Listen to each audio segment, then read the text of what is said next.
Okay, so there's a lot of cool things in this clip, and I'm going to start with that little blinking orb that I showed you in, I don't know, past three clips that are all related. The little guy is around in all the clips. I showed you some stills, I think two clips back, and eventually he ends up in or behind that chemtrail to the right. Now, here comes the first two objects. They're going to be on the left side of the screen, and they are fast. Okay, it stops there because I took a still, and I'll show you that still in a little bit here. Here comes the first object at 10% speed, and then the second object comes in. The second one's these rods, or these long-looking ones. The first one looks like a disc, and they both go behind the chemtrail. Now here's the still I took. This is 600% zoom, and I'll manipulate the color, probably the last little piece here coming up. You can really kind of get some definition and see the shape of it. Right in here is the best look, I think. It's pretty cool, and I'll show you in the next clip how it lights up clouds when it goes through. Here it comes in on the left.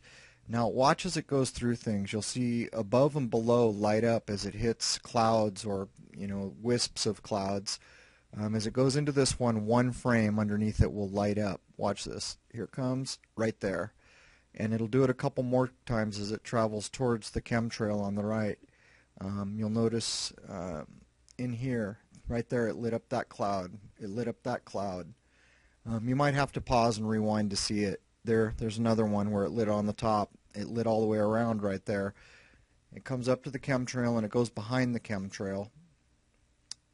And then I took the still right here and the clip ends. So we'll go to the second object on the lower left. Okay, here it comes in. And this does a similar thing. You'll notice that the clouds light up around it occasionally. There's the orb that was in all these things. It goes behind the chemtrail, and then it zooms off to the top.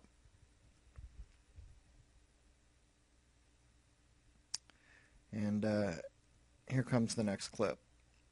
All the way over to the right. So this is at 20%. This is another disc. I'm not going to bother to show any of these at full speed. You just can't see them.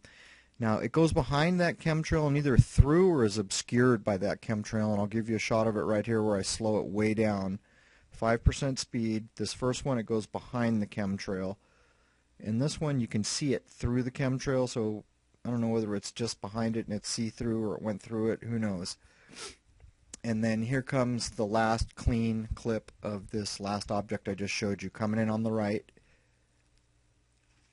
And here it comes. I slightly sharpened this and did the contrast a little bit just so you could see the run. But anyhow, there it is. 3 UFOs in a chemtrail sky and 1 blinking orb.